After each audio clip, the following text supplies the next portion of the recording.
जिस बंदे को आर्ट स्टूडियो ने यह कहकर निकाल दिया था कि तुम्हारे अंदर इमेजिनेशन और क्रिएटिविटी कमी है, उसी ने एक ऐसी कार्टून मूवी बना दी कि दुनिया उसके पीछे पागल हो गई। और वही बंदा आगे चलकर अपने हाई क्रिएटिविटी और इमेजिनेशन से एक ऐसा पार्क बनाने का सोचता है जो इस दुनिया से अलग हो।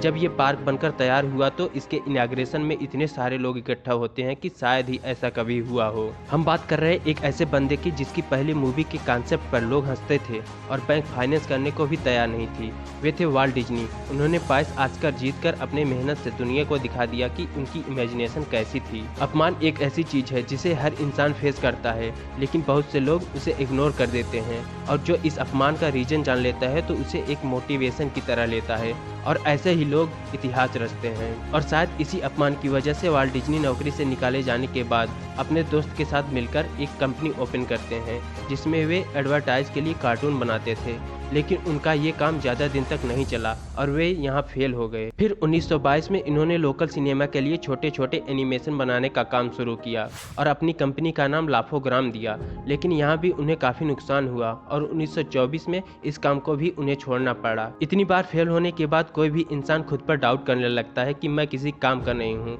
और ये सब मेरे बस की बात नहीं है। इस समय वाल्ट डिज्नी को भी अपने ऊपर शक होने लगा था। उन्हें लगने लगा था कि एनिमेशन और कमर्शियल आर्ट मेरे बस की बात नहीं है। इसके बाद वे हॉलीवुड चले गए। वहाँ उन्होंने अपने भाई के साथ मिलकर डिज्नी ब्रोस नाम से एक स्टूडियो खोला। यहाँ वे छोटे छोटे कार्टून बनाते थे और यह बिजनेस काफ़ी अच्छा चलने लगा था। कुछ समय बाद पता चला कि उनके प्रोड्यूसर ने धोखे से कार्टून कैरेक्टर के राइट्स अपने नाम कर लिए और डिज्नी ब्रोस के सारे आर्टिस्ट को भी खरीद लिया है, जिन्हें एनिमेशन खुद वाल्ट डिज्नी ने ही सिखाया था। वाल्ट डिज्नी को इससे बहुत निराशा और फ्रस्ट्रेशन हुआ।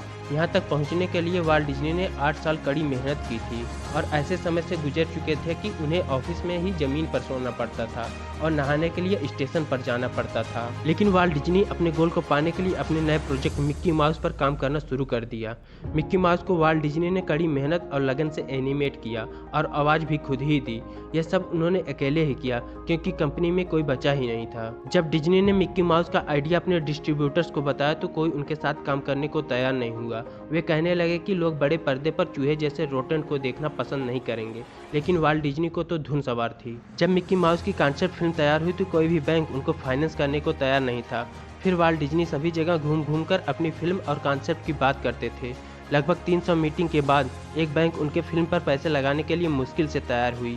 6 साल की कड़ी मेहनत के बाद 18 नवंबर 1928 को मिक्की माउस थिएटर में रिलीज की गई, जिसने वाल्ट डिज्नी को एक अलग पहचान दी। ऐसा नहीं था कि वाल्ट डिज्नी को असफलता और धोखे से तकलीफ नहीं हुई। मिक्की माउस के सफल होने के बाद भी उनकी कंपनी कर्जे में डूबी थी। उन्हें रात में नींद नहीं आती थी। वह फ़ोन पर बात करते करते रो दिया करते थे। वे मीटिंग और रिहर्सल में कंसंट्रेट नहीं कर पाते थे, लेकिन उनमें एक खासियत थी जिस कारण वह छोटी बड़ी सारी परेशानियों से निकल पाए। इसी के बाद वाल्ट डिज्नी थ्रिलर और मस्ती से भरी एक ऐसी दुनिया को बनाने में जुट गए जहां माता पिता और बच्चे दोनों ही एक साथ आनंद ले सकें। वे कई बार असफल हुए, किंतु उन्होंने हार नहीं मानी और काफ़ी लंबे प्रयासों तथा परिश्रम के बाद डिज्नीलैंड के रूप में उनका सपना साकार हुआ। असफलताओं से जूझते जूझते सफलता के इतने बड़े मुकाम तक पहुंचने की उनकी यह कहानी ऐसे लोगों के लिए बहुत बड़ी प्रेरणा है जो 1-2 बार की असफलता के बाद ही हार मानकर अपने जीवन से निराश हो जाते हैं। वाल्ट डिज्नी अपनी असफलता के बारे में कहते हैं कि जो असफलताएं मेरे जीवन में आईं वह सब मुझे तोड़ने के लिए नहीं, जोड़ने के लिए आई।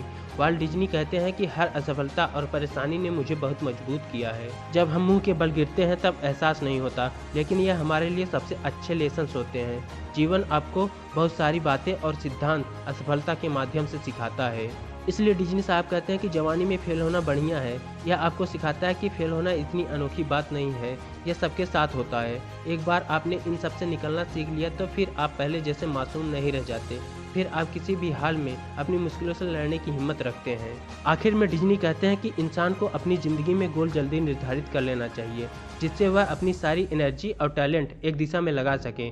लगातार प्रयास से हम अपने लक्ष्य को पा सकते हैं, नहीं तो उस लक्ष्य को जान सकते हैं जो हमारे लिए सबसे ज़्यादा मायने रखता है। फिर जो भी हाथ लगे, चाहे सफलता या असफलता, लेकिन हम अपनी पूरी ज़िंदगी शान से जिएंगे।